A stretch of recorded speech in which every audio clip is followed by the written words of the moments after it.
El deseado de todas las gentes. Capítulo 44. La verdadera señal. Este capítulo está basado en Mateo 15, versos 29 al 39, Mateo 16, versos 1 al 12, Marcos 7, versos 31 al 37 y Marcos 8, versos 1 al 21. Y volviendo a salir de los términos de Tiro, vino por Sidón a la mar de Galilea, por mitad de los términos de Decápolis. En la región de Decápolis era donde los endemoniados de Gádara habían sido sanados. Allí la gente, alarmada por la destrucción de los cerdos, había obligado a Jesús a apartarse de entre ella. Pero había escuchado a los mensajeros que él dejara atrás, y se había despertado el deseo de verle.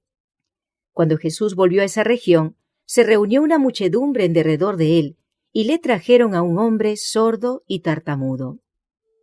Jesús no sanó a ese hombre, como era su costumbre, por una sola palabra. Apartándole de la muchedumbre, puso sus dedos en sus oídos y tocó su lengua. Mirando al cielo, suspiró al pensar en los oídos que no querían abrirse a la verdad, en las lenguas que se negaban a reconocer al Redentor.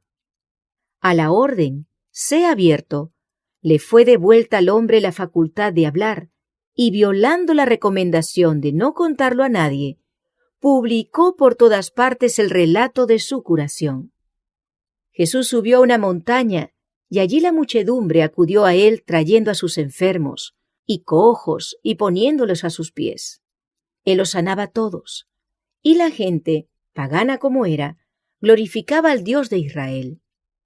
Durante 3 días, este gentío continuó rodeando al Salvador, durmiendo de noche al aire libre y de día, agolpándose ávidamente para oír las palabras de Cristo y ver sus obras. Al fin de los 3 días, se habían agotado sus provisiones. Jesús no quería despedir a la gente hambrienta e invitó a sus discípulos a que le diesen alimentos. Otra vez los discípulos manifestaron su incredulidad. En Betsaida habían visto cómo con la bendición de Cristo su pequeña provisión alcanzó para alimentar a la muchedumbre. Sin embargo, no trajeron ahora todo lo que tenían, ni confiaron en su poder de multiplicarlo en favor de las muchedumbres hambrientas. Además, los que Jesús había alimentado en Betsaida eran judíos. Estos eran gentiles y paganos. El prejuicio judío era todavía fuerte en el corazón de los discípulos y respondieron a Jesús: ¿De dónde podrá alguien hartar a estos de pan aquí en el desierto? Pero obedientes a su palabra, le trajeron lo que tenían, 7 panes y 2 peces. La muchedumbre fue alimentada y sobraron 7 grandes cestos de fragmentos. 4,000 hombres, además de las mujeres y los niños, repararon así sus fuerzas, y Jesús los despidió llenos de alegría y gratitud. Luego, tomando un bote con sus discípulos, cruzó el lago hasta Magdala, en el extremo sur de la llanura de Genesaret. En la región de Tiro y Sidón, su ánimo había quedado confortado por la implícita confianza de la mujer sirofenisa. Los paganos de Decápolis le habían recibido con alegría. Ahora, al desembarcar otra vez en Galilea, donde su poder se había manifestado de la manera más sorprendente, donde había efectuado la mayor parte de sus obras de misericordia y había difundido su enseñanza, fue recibido con incredulidad despectiva. Una diputación de fariseos había sido reforzada por representantes de los ricos y señoriales saduceos, el partido de los sacerdotes, los escépticos y aristócratas de la nación. Las 2 sectas habían estado en acerba enemistad. Los saduceos cortejaban el favor del poder gobernante, a fin de conservar su propia posición y autoridad. Por otro lado, los fariseos fomentaban el odio popular contra los romanos, anhelando el tiempo en que pudieran desechar el yugo de los conquistadores. Pero los fariseos y saduceos se unieron ahora contra Cristo. Los iguales se buscan, y el mal, donde quiera que exista, se confabula con el mal para destruir lo bueno. Ahora los fariseos y saduceos vinieron a Cristo, pidiendo una señal del cielo. Cuando en los días de Josué, Israel salió a pelear con los cananeos en Bet-Horón, el sol se detuvo a la orden del caudillo hasta que se logró la victoria. Y muchos prodigios similares se habían manifestado en la historia de Israel. Exigieron a Jesús alguna señal parecida, pero estas señales no eran lo que los judíos necesitaban. Ninguna simple evidencia externa podía beneficiarlos. Lo que necesitaban no era ilustración intelectual, sino renovación espiritual. Hipócritas, dijo Jesús, que sabéis hacer diferencia en la faz del cielo, pues estudiando el cielo podían predecir el tiempo, y en las señales de los tiempos, ¿no podéis? Las palabras que Cristo pronunciaba con el poder del Espíritu Santo, que los convencía de pecado, eran la señal que Dios había dado para su salvación, y habían sido dadas señales directas del cielo para atestiguar la misión de Cristo. El canto de los ángeles a los pastores, la estrella que guió a los magos, la paloma y la voz del cielo en ocasión de su bautismo, eran testimonios en su favor. Y gimiendo en su espíritu dice, ¿por qué pide señal esta generación? Mas señal no le será dada, sino la señal de Jonás profeta. Como Jonás había estado 3 días y 3 noches en el vientre de la ballena, Cristo había de pasar el mismo tiempo en el corazón de la tierra.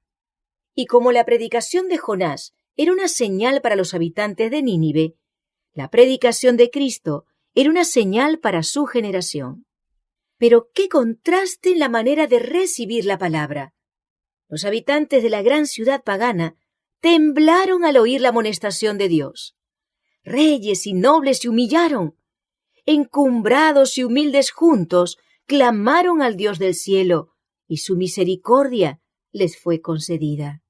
Los hombres de Nínive se levantarán en el juicio con esta generación, había dicho Cristo, y la condenarán, porque ellos se arrepintieron a la predicación de Jonás, y he aquí, más que Jonás en este lugar. Cada milagro que Cristo realizaba era una señal de su divinidad. Él estaba haciendo la obra que había sido predicha acerca del Mesías, pero para los fariseos estas obras de misericordia eran una ofensa positiva. Los dirigentes judíos miraban con despiadada indiferencia el sufrimiento humano. En muchos casos, su egoísmo y opresión habían causado la aflicción que Cristo aliviaba. Así que sus milagros les eran un reproche. Lo que indujo a los judíos a rechazar la obra del Salvador era la más alta evidencia de su carácter divino. El mayor significado de sus milagros se ve en el hecho de que eran para bendición de la humanidad. La más alta evidencia de que Él provenía de Dios estriba en que su vida revelaba el carácter de Dios. Hacía las obras y pronunciaba las palabras de Dios. Una vida tal es el mayor de todos los milagros. Cuando se presenta el mensaje de verdad en nuestra época, son muchos los que, como los judíos, claman: muéstrenos una señal, realice un milagro. Cristo no ejecutó milagro a pedido de los fariseos. No hizo milagro en el desierto en respuesta a las insinuaciones de Satanás. No nos imparte poder para justificarnos a nosotros mismos o satisfacer las demandas de la incredulidad y el orgullo. Pero el Evangelio no queda sin una señal de su origen divino. ¿No es acaso un milagro que podamos libertarnos de la servidumbre de Satanás? La enemistad contra Satanás no es natural para el corazón humano. Es implantada por la gracia de Dios. Cuando el que ha estado dominado por una voluntad terca y extraviada queda libertado y se entrega de todo corazón a la atracción de los agentes celestiales de Dios, se ha realizado un milagro. Así también ocurre cuando un hombre que ha estado bajo un engaño poderoso llega a comprender la verdad moral. Cada vez que un alma se convierte y aprende a amar a Dios y a guardar sus mandamientos, se cumple la promesa de Dios. Y os daré corazón nuevo, y pondré espíritu nuevo dentro de vosotros. El cambio verificado en los corazones humanos, la transformación del carácter humano, es un milagro que revela a un Salvador que vive eternamente y obra para rescatar a las almas. Una vida consecuente en Cristo es un gran milagro. En la predicación de la palabra de Dios, la señal que debe manifestarse ahora y siempre es la presencia del Espíritu Santo para hacer de la palabra un poder regenerador para quienes la oyen. Tal es el testimonio que de la divina misión de su Hijo Dios da ante el mundo. Los que deseaban obtener una señal de Jesús habían endurecido de tal manera su corazón en la incredulidad que no discernían en el carácter de Él la semejanza de Dios. No querían ver que su misión cumplía las Escrituras. En la parábola del rico y Lázaro, Jesús dijo a los fariseos: «Si no oyen a Moisés y a los profetas, tampoco se persuadirán, si alguno se levantare de los muertos». Ninguna señal que se pudiese dar en el cielo o en la tierra los habría de beneficiar. Jesús, gimiendo en su espíritu y apartándose del grupo de caviladores, volvió al barco con sus discípulos. En silencio pesaroso, cruzaron de nuevo el lago. No regresaron, sin embargo, al lugar que habían dejado, sino que se dirigieron hacia Betsaida, cerca de donde habían sido alimentados los 5,000. Al llegar a la orilla más alejada, Jesús dijo: «Mirad y guardaos de la levadura de los fariseos y de los saduceos». Desde los tiempos de Moisés, los judíos habían tenido por costumbre apartar de sus casas toda levadura en ocasión de la Pascua, y así se les había enseñado a considerarla como una figura del pecado. Sin embargo, los discípulos no comprendieron a Jesús. En su repentina partida de Magdala, se habían olvidado de llevar pan y tenían solo un pan consigo. Creyeron que Cristo se refería a esta sustancia y les recomendaba no comprar pan a un fariseo o a un saduceo. Con frecuencia, su falta de fe y de percepción espiritual les había hecho comprender así erróneamente sus palabras. En esa ocasión, Jesús los reprendió por pensar que el que había alimentado a miles de personas con algunos peces y panes de cebada pudiese referirse en esta solemne amonestación simplemente al alimento temporal. Había peligro de que el astuto raciocinio de los fariseos y saduceos sumiese a sus discípulos en la incredulidad y les hiciese considerar livianamente las obras de Cristo. Los discípulos se inclinaban a pensar que su maestro debiera haber otorgado una señal en los cielos cuando se la habían pedido. Creían que él era perfectamente capaz de realizarla y que una señal tal habría callado a sus enemigos. No discernían la hipocresía de esos caviladores. Meses más tarde, juntándose muchas gentes, tanto que unos a otros se hollaban, Jesús repitió la misma enseñanza. Comenzó a decir a sus discípulos primeramente: «Guardaos de la levadura de los fariseos, que es hipocresía».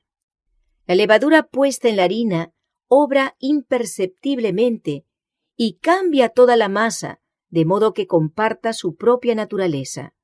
Así también, si se la tolera en el corazón, la hipocresía impregna el carácter y la vida. Cristo había reprendido ya un notable ejemplo de la hipocresía farisaica al denunciar la práctica del corbán, por medio de la cual se ocultaba una negligencia del deber filial bajo una afectación de generosidad hacia el templo. Los escribas y fariseos insinuaban principios engañosos, ocultaban la verdadera tendencia de sus doctrinas y aprovechaban toda ocasión de inculcarlas arteramente en el ánimo de sus oyentes. Estos falsos principios, una vez aceptados, obraban como la levadura en la harina, impregnando y transformando el carácter.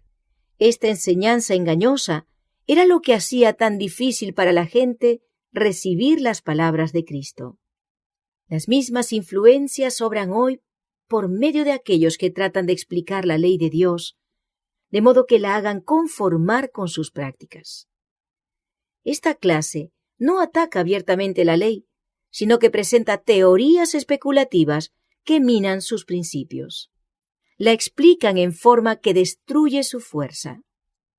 La hipocresía de los fariseos era resultado de su egoísmo. La glorificación propia era el objeto de su vida. Esto era lo que los inducía a pervertir y aplicar mal las Escrituras, y los cegaba en cuanto al propósito de la misión de Cristo. Aún los discípulos de Cristo estaban en peligro de albergar este mal sutil. Los que decían seguir a Cristo, pero no lo habían dejado todo para ser sus discípulos, sentían profundamente la influencia del raciocinio de los fariseos. Con frecuencia vacilaban entre la fe y la incredulidad, y no discernían los tesoros de sabiduría escondidos en Cristo. Los mismos discípulos, aunque exteriormente lo habían abandonado todo por amor a Jesús, no habían cesado en su corazón de desear grandes cosas para sí. Este espíritu era lo que motivaba la disputa acerca de quién sería el mayor. Era lo que se interponía entre ellos y Cristo, haciéndolos tan apáticos hacia su misión de sacrificio propio, tan lentos para comprender el misterio de la redención. Así como la levadura, si se la deja completar su obra, ocasionará corrupción y descomposición, el espíritu egoísta, si se lo alberga, produce la contaminación y la ruina del alma. ¿Cuán difundido está hoy como antaño este pecado sutil y engañoso entre los seguidores de nuestro Señor? ¿Cuán a menudo nuestro servicio por Cristo y nuestra comunión entre unos y otros quedan manchados por el secreto deseo de ensalzar al yo? ¿Cuán presto está a manifestarse el pensamiento de adulación propia y el anhelo de la aprobación humana? Es el amor al yo, el deseo de un camino más fácil que el señalado por Dios, lo que induce a sustituir los preceptos divinos por las teorías y tradiciones humanas. A sus propios discípulos se dirigen las palabras amonestadoras de Cristo. Mirad y guardaos de la levadura de los fariseos. La religión de Cristo es la sinceridad misma. El celo por la gloria de Dios es el motivo implantado por el Espíritu Santo, y únicamente la obra eficaz del Espíritu puede implantar este motivo. Únicamente el poder de Dios puede desterrar el egoísmo y la hipocresía. Este cambio es la señal de su obra. Cuando la fe que aceptamos destruye el egoísmo y la simulación, cuando nos induce a buscar la gloria de Dios y no la nuestra, podemos saber que es del debido carácter. Padre, glorifica tu nombre.